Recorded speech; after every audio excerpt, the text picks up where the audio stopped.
Hey everybody, this is Dr. Bose.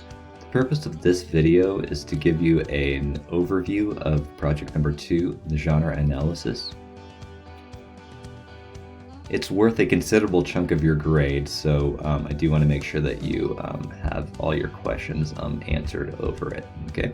So I hope after you watch this video, you'll practice, you'll follow along with D2 well. It might be helpful to have it open in a different window as you're completing your assignments for Module 2. And as always, feel free to reach out to me with any questions that you might have. So my email address is bose, B-O-S-E, @arizona.edu. And please note my office hours as well, if you want to set up a one-on-one meeting. So let's talk about all the different components. So right off the bat, this project is made up of 3 different components. It's made up of the stage number 2 primary research interview reflective memo. It's also made up of the stage number 3 primary research genre sample analysis reflective memo. And then it's also made up of project number 2, the final synthesized genre analysis. And it's not written here, but stage 1 is also is going to be where you're doing secondary research. And as you'll note later in the document, the secondary research that you do for this project is going to highly influence what you end up doing to complete your primary research component of this. So do make sure to compile good resources, and again, as always, let me know if you have any questions. Okay, so this document is linked out as such so that if you want, you can, it's a long document, so this will take you to like different parts simply by clicking these headings. It's already made out, so it's much easier to sort of navigate that way. But in the meantime, if you want to just walk through and see what I've got over here right from the beginning, I know I'm one of those learners who likes to do that sometimes. Okay, so you'll select one genre for this entire assignment that you're familiar with, one that wants to know more about, or you might move forward in your college career or future profession. You will analyze the conventions of the genre to articulate what separates that genre from other genres. You will analyze that genre within a specific context chosen by you. Okay, so this concept of the discourse community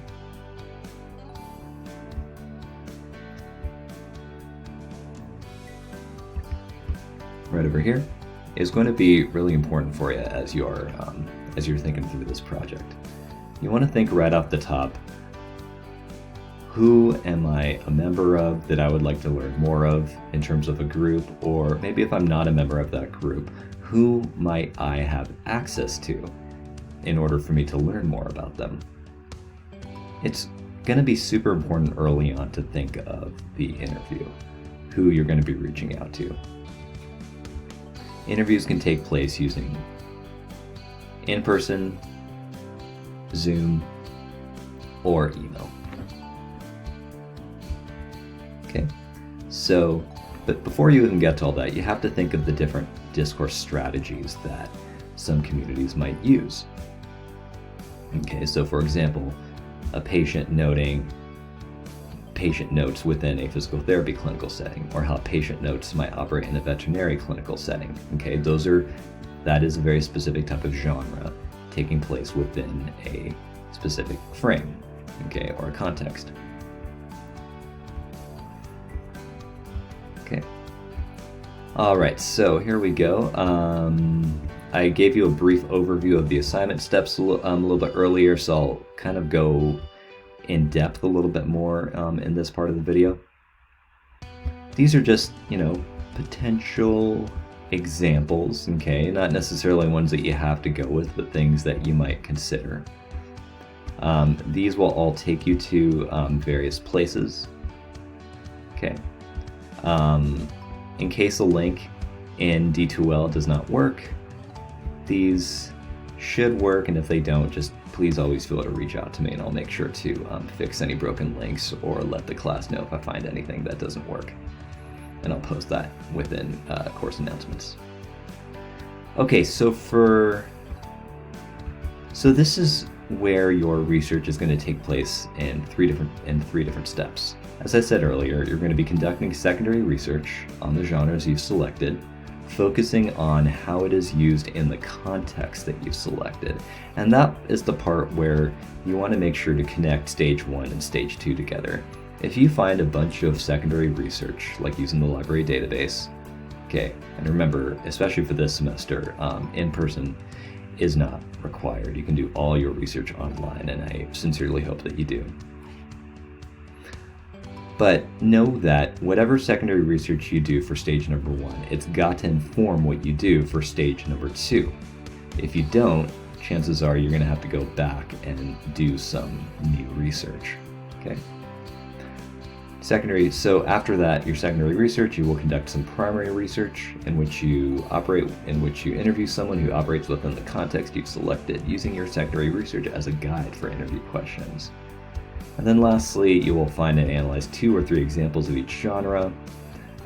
Requirements are all written underneath that I can spend maybe a little bit of time going over, but know that you will be uploading these examples within the corpus folder that is in Google Drive. Okay, so I've given you some things to look for research stage number 1, and again, this is all something that is linked out in D2L. So let me know if you have any questions as you are going through the due dates and can't find anything. Okay, so now this is what you want to start thinking about as soon as possible. Okay, you'll be conducting research, interviewing someone who has experience with the genre operating within the context you've selected.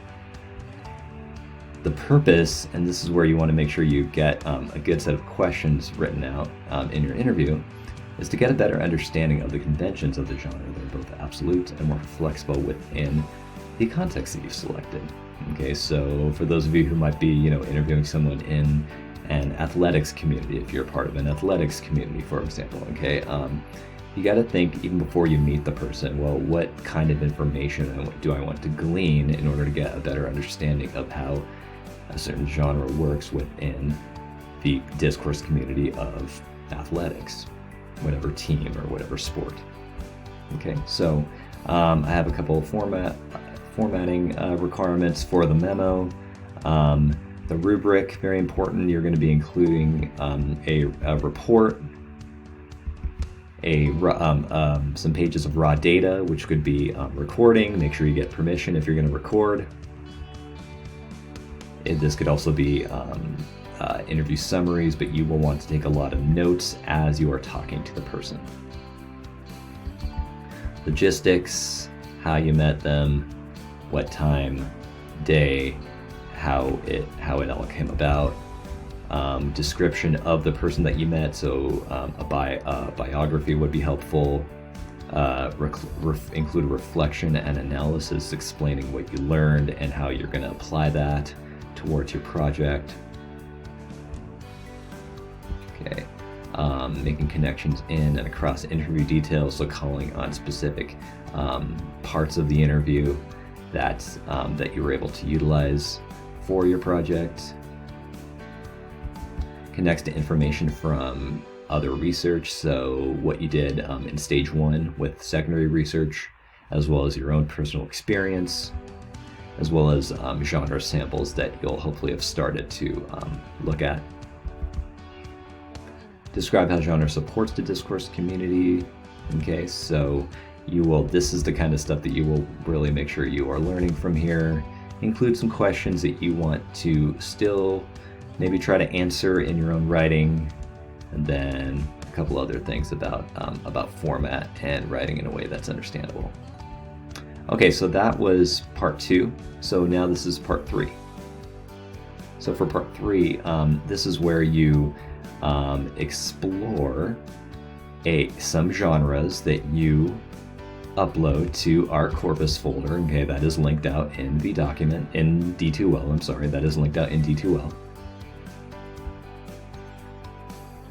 Make sure you use the correct file name standards, please. Otherwise, you may not be able to get credit for the assignments. You'll be required to use the genre analysis toolkit from the student's guide to create an analysis table. Okay, you're going to be including a table in here, and so right off the bat, I'm just going to tell you this right now, and I hope you're able to remember this. I might get some questions, but this is what you're going to do. When you are, hang on, let me highlight these. Okay. When you are writing up your reflective memo for part 3, for research stage 3, the genre sample analysis, remember this asks you to do a table. Well, how are you going to do a table? It's pretty easy to make a table in Google Docs. You just click the, you click the tools menu, I think of what it was.